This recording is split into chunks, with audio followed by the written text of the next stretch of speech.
प्रिय विद्यार्थियों, आज हम पढ़ेंगे बैलेंस बॉन्ड्स थ्योरी, संयोजकता आबंध सिद्धांत। पॉलिंग व स्लेटर द्वारा दिया गया है।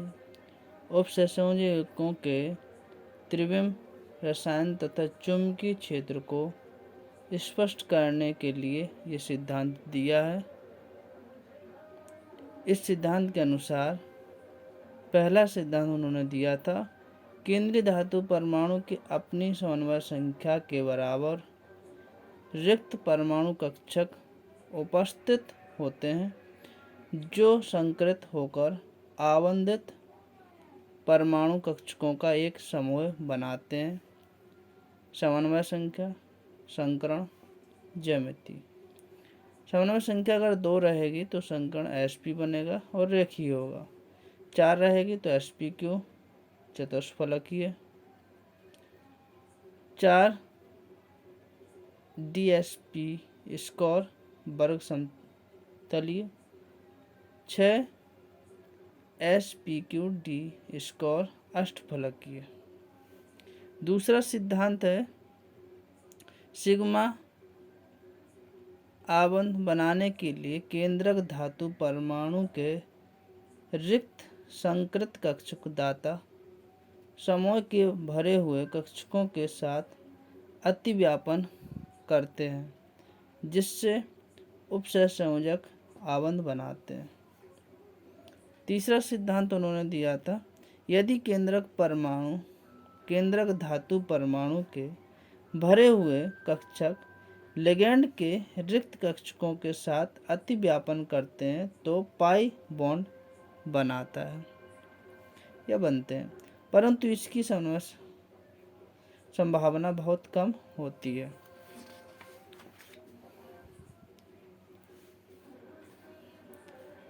आगे उन्होंने बताया कि उपसंयोजक यौगिकों की ज्यामिति एवं चुंबकीय गुण कैसे होते हैं।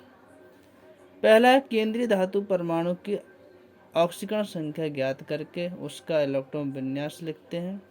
दूसरा नियम है, निम्न लिगैंड के बारे में देखते हैं। निम्न लिगैंड के बारे में 2 चीज़ें आती हैं, प्रबल लिगैंड और दुर्बल लिगैंड। प्रबल लिगैंड केंद्रक धातु परमाणु के इलेक्ट्रॉन का युग्म कर देते हैं। प्रबल लिगैंड जैसे CO, साइनाइड, NO2 नेगेटिव, ये हमारे प्रबल लिगैंड होते हैं।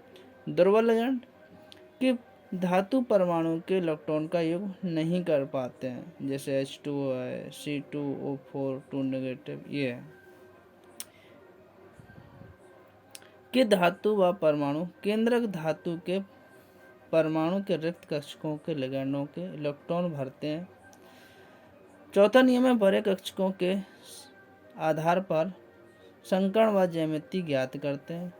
पांचवा नियम है, यदि यौगिक के निर्माण में n-1 × d कक्षक भाग लेते हैं तो ऐसे यौगिक अंत कक्षक संकुल या निम्न चक्रण संकुल कहलाते हैं, परंतु यदि nd कक्षक भाग लेते हैं तो ऐसे यौगिक वाह्य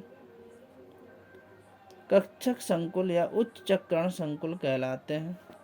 छठा है, यदि सभी इलेक्ट्रॉन युग्मित तो प्रतिचुंबकीय होंगे, यदि सभी इलेक्ट्रॉन युग्मित नहीं है तो अनुचुंबकीय होंगे। चुंबकीय आघूर्ण निकालने का फॉर्मूला है U √ n ब्रैकेट में n+2। n का मतलब अयुग्मित इलेक्ट्रॉनों की संख्या। हेक्सा साइनो फेरेट आयन होते हैं ये। Fe की ऑक्सीकरण संख्या, एग्जाम्पल के लिए उन्होंने बताया Fe साइनाइड 6 हेक्सा। Fe की ऑक्सीकरण संख्या +2 होती है। Fe के सबसे पहले इलेक्ट्रॉन विन्यास करेंगे। इलेक्ट्रॉन विन्यास करने पर 4s में आता है। 4s कक्षक से हम यहाँ 4s0 0 4p0 4d0 लेते हैं, उनकी कक्षक अधूरी रहती हैं। फिर हम उन कक्षकों को भरते हैं। इसी में दूसरा देखते हैं, साइनाइड प्रबल लिगैंड इलेक्ट्रॉन का युग्म करेगा इस प्रकार कर रहा है। तीसरा, एफिनेट को देखेंगे, युग्मित हो जाते हैं, पूर्ण रूप से युग्मित हो जाते हैं। आगे के नियम देखते हैं। चौथा नियम है संकरण DSP क्यू ज्यामिति अष्टफलकी होगी। पांचवा है इसी में, अर्थात 3D कक्षकों के प्रयोग के कारण अंत कक्षक संकुल या निम्न संकरण संकुल बनाते हैं। छठा है सभी इलेक्ट्रॉन युग्मित होने के कारण प्रतिचुंबकीय है। सतह है चुंबकीय आघूर्ण 0 है। VBT की सीमाएं, बॉन्ड बैलेंस बॉन्ड थ्योरी, इसमें अनेक प्रकार के, पहला है इसमें अनेक प्रकार के पूर्वानुमान हैं। चुंबकीय आंकड़ों की मात्रात्मक व्याख्या नहीं करते। उपसंयोजक यौगिकों के रंगों को स्पष्ट नहीं कर पाता। चतुष्फलकीय व वर्ग समतलीय संरचनाओं का सही अनुमान नहीं लगा पाता।